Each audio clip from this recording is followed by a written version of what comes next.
So, so today we have a Gen 1 OU battle against Markyboy. Standard team, nothing special, just gonna go ahead, heal them bad boys up a sec, because, rule number one of Pokemon kids, always look after your Pokemon, right? So, challenging Marky, we've never versed each other. This is the first time I'm versing him on this channel. And yeah, I don't know why I have not challenged him before, because I've known the guy a good few years, and he's the only opponent I've had so far that I've challenged that's also from the UK. So I'm like, yo, Marky, man, like let's take this to the streets. And he's like, yeah, bring it, man. So I lead out Alakazam, he leads out Alakazam, and this is just awkward. So I'm like, alright, cool. I'm just gonna T-wave because it's so early in the game. It's always good to get paralyzed. He does the same thing, and I'm just like, the hell, man. So I go for Seismic Toss, and chip damage is always good. He's outspeeding me, still goes for Psychic, and I'm like, alright, cool. So either he doesn't have Seismic Toss, or he was predicting a switch. Here I'm like, alright, gotta start making some plays. I want to be in a better position than he is, because I want to get the momentum going. Going to Snorlax, and he actually double switches in himself, and he brings in Rhydon. And I'm like, god damn it, now he's in a better position. I do not run the Surf, so Executor, you gotta come in, man. You're the only thing that can take an Earthquake on my team. He takes the Earthquake. I'm like, alright, cool, but didn't take it as well as I thought. Crit. Okay, fine. I go for Psychic because I do not want to go for a status move, knowing that this thing would just come in. And yeah, I was right to do that. Now I'm just gonna go back into Snorlax because I'm like, okay, well, if he wants to T-Wave or something, Snorlax can take it. He just sticks to the... he reveals to me this turn he has the Seismic Toss, and I was like, oh, okay, you do have it, but it ain't gonna do shit to Snorlax, because it's like a 6-hit KO for Snorlax, so... just gonna go for the standard Earthquake this time, predicting a Rhydon to come in. He brings this thing in. I'm like, okay, so Marky's all over the place with his plays. And I'm like, alright, I'm just going to bring the Alakazam on the status, but he actually double switches into Rhydon. And I'm like, what is this? Like, Marky, chill, man. I'm not ready for this. Like, okay, so I'm going to have to start upping my game, because Marky's just all over the place. Going to Executor, because it's just a safer play. He can't touch it. Goes for a Toxic. And I'm like, what the hell did I just see? What is this? Are we playing the same game? So, I'm just like, alright, cool.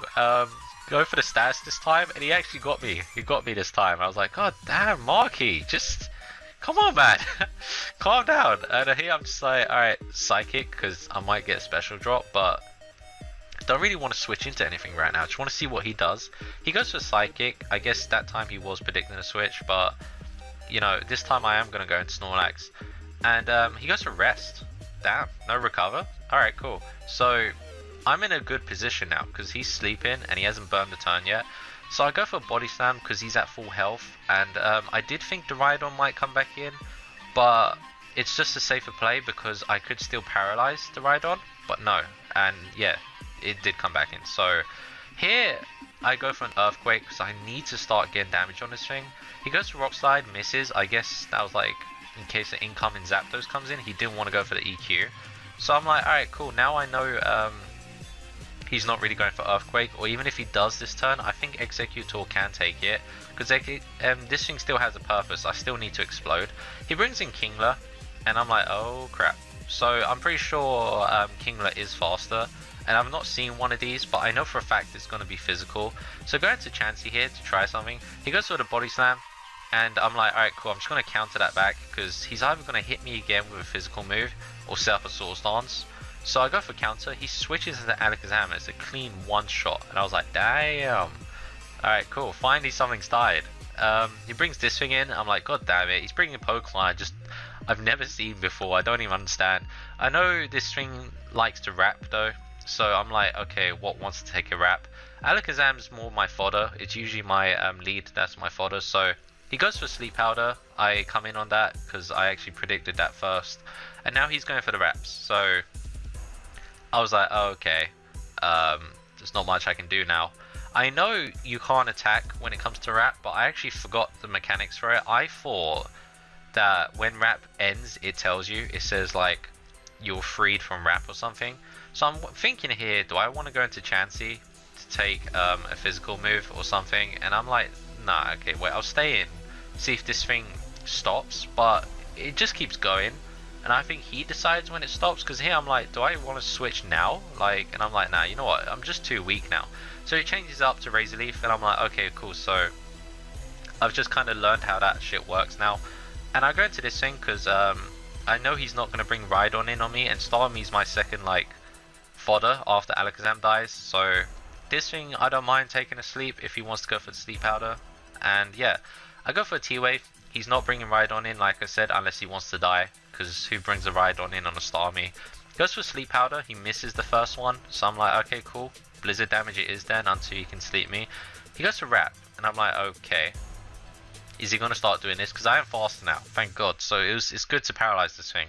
But he goes into his Executor, and I'm like, alright, cool. Do I switch? I kind of want to go into mine and explode, but it's just not safe just yet, so I need to set it up. So here I'm thinking, well, he just put this thing in. I can probably paralyze it and get my Executor in.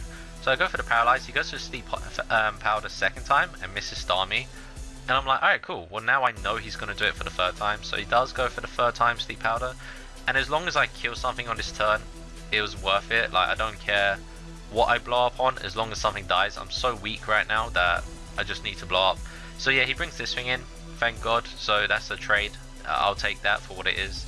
And now I'm just like, alright, just go back and start me really, because he's my new lead now. Alakazam's dead. And he brings this thing back in. So I'm like, alright, Blizzard damage it is again. And I'm just going to see if he wants to put me asleep this time, because again, I'm still waiting to be slept. Goes to sleep powder the third time, misses. I'm like, damn, feels bad, man. Don't really know what to say about that. So here I just stay in, like I said, extra damage and see what I can do. He gets the fourth sleep powder. Okay, cool. And I'm just like, alright, I'm just going to burn a turn, because there's not much he can do. I was predicting him to go for a status move or explode, but he actually goes for rest. And I'm like, what? Okay. So I've burned one sleep turn, and I'm thinking, do I want to switch? And I'm like, no, because he still has to burn 2 sleep turns. So I stay in to burn a turn, and he switches, which is good and bad, I guess. Bad because now he has a better matchup. I don't know when I'm going to wake up, but it's good for him because, it's good for me because I know he still has to burn those 2 turns later. So Executor is not much of a threat now. I know he's not going to explode, but I've just lost my Starmie. So I'm down to 3 Pokemon. Going to Snorlax, did not even thinking about it, just went for the Earthquake. I know he's in such a good position right now that he predicts me to play safe. He knows I'm going to go for the Body Slam or something. So I know the Rhydon's coming in. Like, I'm so sure in my gut that it's going to come in this turn. I just did not think about it. Rhydon comes in, I get off Earthquake, and I was just really happy at this point, because no question about it, I can take an Earthquake from him.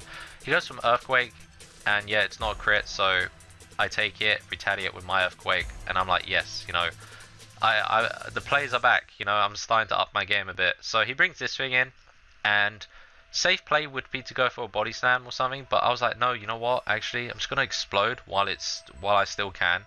And he goes for a Swords Dance, and yeah, he lives on 1 HP from the self-destruct, but that's fine, that it's done now. So Tauros is going to come in, try to clean up. I go for a Body Slam because, I just want to see if I can finish it. He switches to this thing, which is fine, because like I said, he still has to burn 2 sleep turns, so he's not even burned 1 yet. Here I go for a Blizzard, because it's just a good chunk of damage. Blizzard's the most damaging attack to do on a Executor. And the next turn he is in Hyper Beam range, but he still hasn't burned sleep yet, so I actually go for a double Body Slam, because it's just really safe. So Body Slam, he wakes up this turn, Body Slam again. So he's got a Kingler and a okay, so he saves the Executor here. I think he wants to use it later to explode. So he's got this thing on 1 health, and he's got Kingler on 1 health, and I know he has a Tauros in the back, so he actually goes into Kingler on this turn to preserve the Executor, and I kill it. So now it comes down to Tauros v Tauros, and here I had a plan, because I really didn't want to leave it down to a coin flip. So I was looking at Chansey's health here, and I ran a calc. I have a 66.6% chance to live a Hyper Beam. So the plan was to let him put me down into Hyper Beam range, and then switch into Chansey to counter. And I get a crit here. So I was like, alright, plans changed then. I'm just going to go for a Hyper Beam. Even if he goes first this turn, he has to get a Hyper Beam crit to win. But I go first and I kill him with a Hyper Beam. So now it's pretty much my game. And yeah, so that was really fun, Marky. That was a really good game. But yeah, man, like I don't really have anything else to say. So yeah, I hope you all enjoyed. Subscribe for more content, and I'll see you lot in the next one.